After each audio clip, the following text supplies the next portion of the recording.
Shalom, y'all. So here we are today. I'm going to show you how I'm going to make a lavender tincture. So in my quart size mason jar, I have some dried lavender buds. And I don't know if you can see that. They are so blue. I love those. This beautiful, beautiful herbs right here. They are dried. And I've got about, if you can see that, about a fourth, almost a third of the jar, maybe about a fourth of the jar filled with the dried herbs. So the next thing I'm going to do is I'm going to take some vodka, and this is the 40% alcohol. And that's what you want, 80 proof, 40% vodka, or 40% alcohol. You can use any consumable alcohol that is at least 40%, 50%, even 60% alcohol.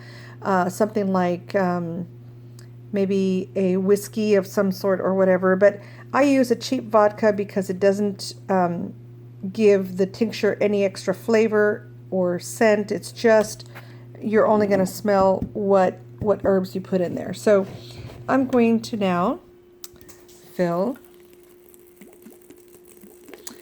and we're going to put it all in there.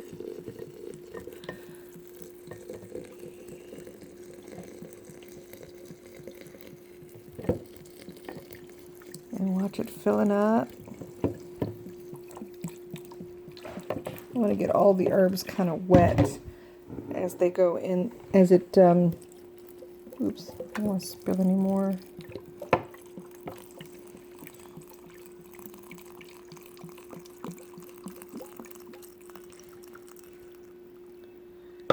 Give me that next bottle. Give me that bottle right there. All right, so it's almost full. I'm going to go ahead and, it's about right here. So I'm going to go ahead and fill a little bit more. So, let's see. Let me get the next bottle of vodka open. Here it is. Another brand, different brand, but still, what does it say here? 40% alcohol. So I'm going to finish with this one. Okay, so I brought it almost to the very top. Then I'm going to put the lid on. It's funny trying to do this one-handed. Okay.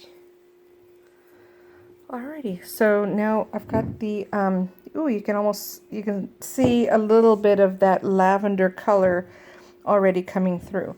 But you want to mix it up, give it a few turns.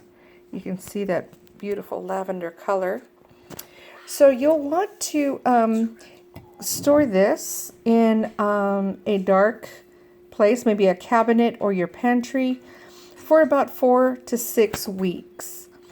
After that time, then you will take a coffee filter, or you can use cheesecloth, fold it over, to strain this, the herbals out of the tincture, and into another clean glass jar.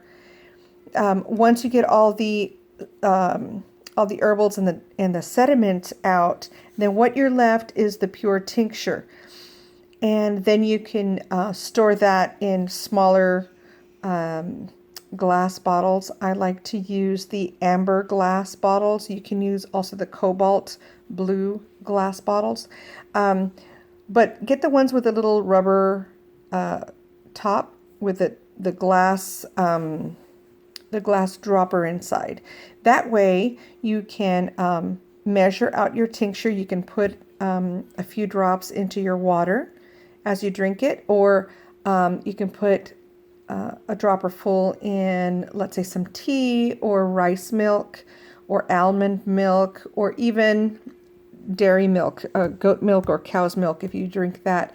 And lavender, lavender is known to help with many different things. It helps to, it's very calming and soothing, of course.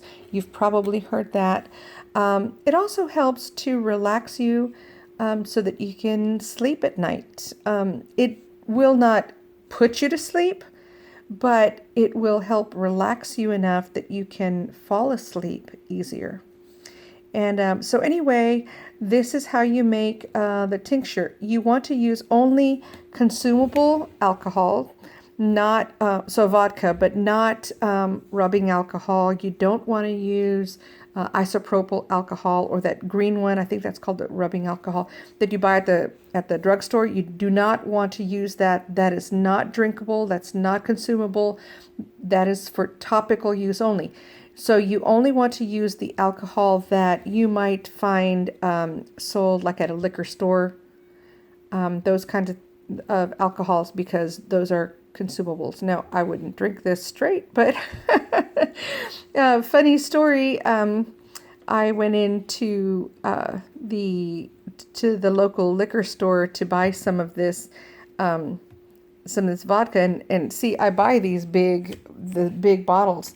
And I think I took 3 of these bottles up to the counter, and the lady at the register said, she looked at me up and down. She said, "You're not going to drink all that, are you?" I said, "Oh, no. I use it for my tinctures and cleaning supplies. I don't drink the stuff."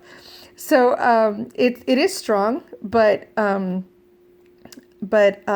when you soak your herbals in the alcohol, what the alcohol does is it draws out all the medicinal properties from the herbs themselves.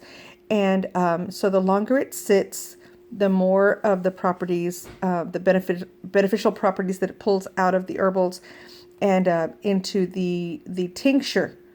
Okay, then you strain out the herbals and the sediment, and all you're left is with the medical properties in the tincture. So that's, you use it by the dropper, a dropper full or by the drop, in a cup of water, a cup of tea, or a cup of milk, whatever. And you can do a little research for yourself online to see what kind of things that lavender is good for, to help you with. But you can see right here, oh, I just love that color. It's just beautiful. I can't wait to see it in about 4 weeks, 4 to 6 weeks. I let it soak in there, and then it'll be ready. Now, when you use a vodka or other strong alcohol like this, or strong liquor, it helps to preserve your tincture, and so you can sit it on your shelf in a dark corner for several years, and it'll still be very good and effective. If you make a tincture using vegetable glycerin, then I think you have to use it up within 3 to 6 months. And it's wise to keep that in the refrigerator. But this is not vegetable glycerin, this is vodka. And so this will last you, or this will stay on your shelf for several years, and you don't have to worry about it going bad or losing any of its beneficial properties.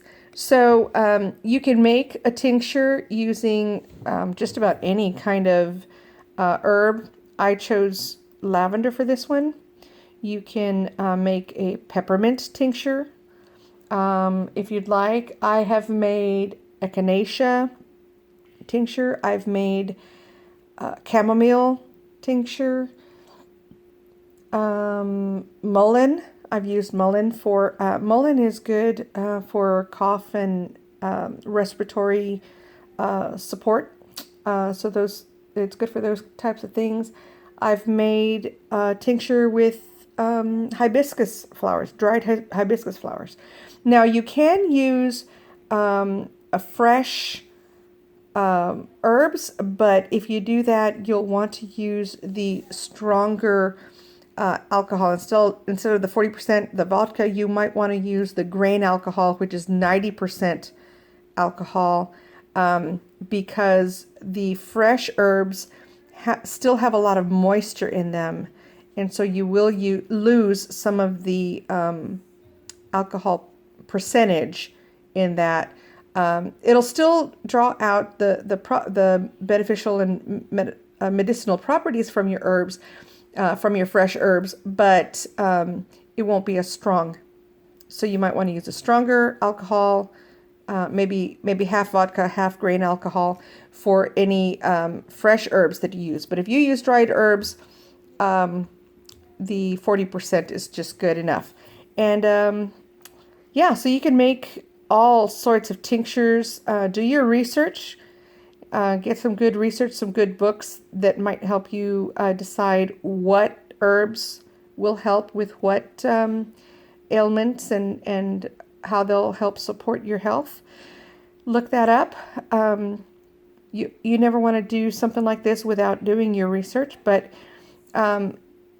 making your tinctures is an easy way to help support yours and your family's health. It is a very economical way because if you've ever bought the little 1 ounce or 2 ounce bottles of tinctures, they can get very expensive. I think I purchased one. It was a 1 ounce lobelia tincture. I think it was something like $12. So that's just, 1 ounce. So doing it this way can be very cost effective for you. And I just wanted to show you a quick video to show you how easy it is to do it at home. So I'm going to sit this mason jar. I'm going to label it. Oh, I was going to show you that. I'm going to print out my label here. I've got an old label maker.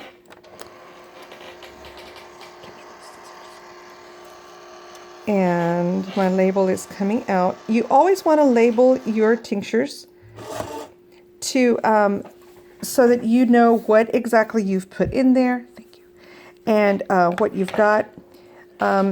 This one, oh, this is the wrong one. This is for one I just made. I have to reprint this, but I'll put lavender, dried lavender, and then put the date. You want to put here the percentage of alcohol that you used. In this case, I used vodka. And then where you got it. I got the rose buds and these lavender buds. I got them at Sprouts.